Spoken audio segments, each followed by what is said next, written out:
जैसे कि मैंने पहले बताया कि अगर आप कोई भी 2 नंबर काम, कोई भी गलत काम करेंगे, जो गूगल ने मना किया आपको करने से, तो गूगल आपके अगेंस्ट एक्शन लेगा। कुछ गूगल पेनल्टीज़ डालता है आपकी वेबसाइट की रैंकिंग लो करके, लेकिन कुछ सीवियर किस्म की जो पेनल्टीज़ होती हैं, उसमें गूगल मैन्युअली एक्शन लेता है आपके अगेंस्ट अगर आप एक चीज़ वायलेट करते चले जाते हैं या आपका जुर्म इतना बड़ा है कि गूगल को लगता है कि भाई इसके अगेंस्ट तो मैं मैन्युअली बाकायदा खुद से जाके एक्शन लेता है और एल्गोरिदम से हट के एक इंसान, एक इंजीनियर, एक जो उनकी टीम है रिव्यू टीम, वो आपको बैन करती है।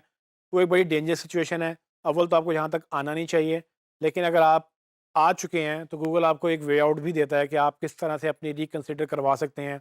रिकंसिडरेशन का मतलब ये है कि गूगल उसको बाकायदा मेजर करेगा, जज करेगा, उसको इवैल्यूएट करेगा। जब इवैल्यूएशन में आप पास होंगे तब वो आपको अलाउ करेगा। उस इवैल्यूएशन के प्रोसीजर से गुज़रना, वो प्रोसीजर क्या है वो मैं इस टॉपिक में आपको एक्सप्लेन कर दूंगा। लेकिन एक इस ये बड़ा पेनफुल प्रोसेस है और ये पेनफुल होने का मतलब ये है कि बेसिकली जब आप ये काम करेंगे तो इसमें काफ़ी टाइम लगेगा आपको, काफ़ी चीज़ें जो हैं आपके रिसोर्सेज भी सर्फ होंगे। अव्वल तो अगर आप अपनी वेबसाइट कर रहे हैं तो मैं आपको रिकमेंड करूँगा कि आप ऐसा काम दोबारा ना करें और एक नई वेबसाइट चला लें तो ज़्यादा बेहतर है। लेकिन अगर आपको एक एज अ जॉब ये करनी पड़ती है, अगर आपको क्लाइंट पैसे देने को तैयार है, तो आप एज अ सर्विस भी इसको सेल कर सकते हैं। आप उनको बता सकते हैं कि भाई आपकी वेबसाइट अगर बैंड है तो मैं आपकी वेबसाइट रिकवर करवा सकता हूँ। आप इसको अगर स्टडी कर लेंगे प्रॉपर्ली तो ये आप एज अ सर्विस सेल कर सकते हैं, क्योंकि ये बहुत कम लोग हैं जो इस सर्विस को बेचते हैं। सो क्या वो टॉपिक्स हैं, तो मतलब ये डिटेल में मैं आपको लिंक दे दूँगा जहाँ से आप जाके पढ़ सकेंगे। मैं ओवरव्यू आपको समरी में बता सकता हूँ कि ये क्या-क्या गूगल कहता है। सो गूगल जब भी आपको बैन करेगा तो आपकी वायलेशन की बताएगा कि वो क्या वायलेशन है। तो आपने रिकवरी के लिए बेसिकली क्या करना होता है कि आपने वो वायलेशन जो है जहाँ-जहाँ जिस-जिस पेजेज़ पे वायलेशन हुई है, वहाँ से आप वायलेशन ख़त्म करेंगे और वायलेशन की सेवेरिटी क्या है, उसकी नेचर क्या है, वो अब आपको पता है। ये गूगल ने जो आपको एरर दिया है वो आपको पता चल जाएगा कि किस तरह से आपकी वायलेशन हुई है। उसको आप रिमूव करेंगे सारे पेजेस से पर से। उसके बाद मेक श्योर करेंगे कि वो पेजेस जो हैं गूगल को क्रॉलेबल भी हैं, इंडेक्सेबल भी हैं, गूगल उनको एक्सेस कर सकता है।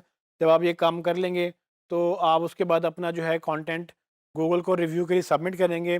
सबमिट करने की गूगल कहता है कि 3 मेन शर्तें हैं कि आप पहले उसको एक्सप्लेन करेंगे गूगल को कि आपकी क्या गलती हुई थी, इश्यू क्या आया था जिसकी वजह से आपकी वेबसाइट जो है वो वायलेट हुई है। उसके बाद वो कहेगा कि आपने उसको ठीक करने के लिए क्या-क्या स्टेप्स लिए हैं और उसके अगेंस्ट आपने जो है वो उसके आउटकम्स क्या निकले हैं आपकी एफर्ट्स के। गूगल ये प्रॉपर रिपोर्ट का फॉर्मेट बताता है।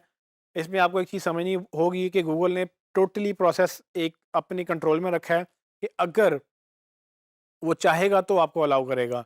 सो इसमें कोई गारंटी नहीं है, ना आप किसी को गारंटी दे सकते हैं, ना गूगल आपको गारंटी देता है कि क्या ये वेबसाइट रिकवर होगी कि नहीं होगी। So depending on the severity of the problem कि आपने किस तरह की, किस नौयत की वायलेशन की है, उसके ऊपर डिपेंड करेगा कि क्या गूगल आपको कितनी देर में उसको रिकवर करेगा।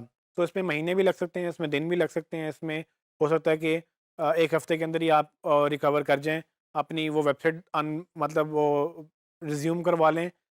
लेकिन इसका जो डैमेज हो चुका होगा ट्रस्ट लेवल पे, वो जो डैमेज है अगेन डिपेंड करता है कि किस तरह की वायलेशन है। लेकिन अगर आपने डेलिबरेटली यानी कि जानबूझ के आपने कुछ ऐसे काम किए थे जो गूगल को मैनिपुलेट करने के लिए, तो आपका ट्रस्ट ज़रूर डिस्टर्ब हुआ होगा गूगल से और इसका मतलब ये है कि गूगल आपको उसी तरह से जज भी कर रहा होगा।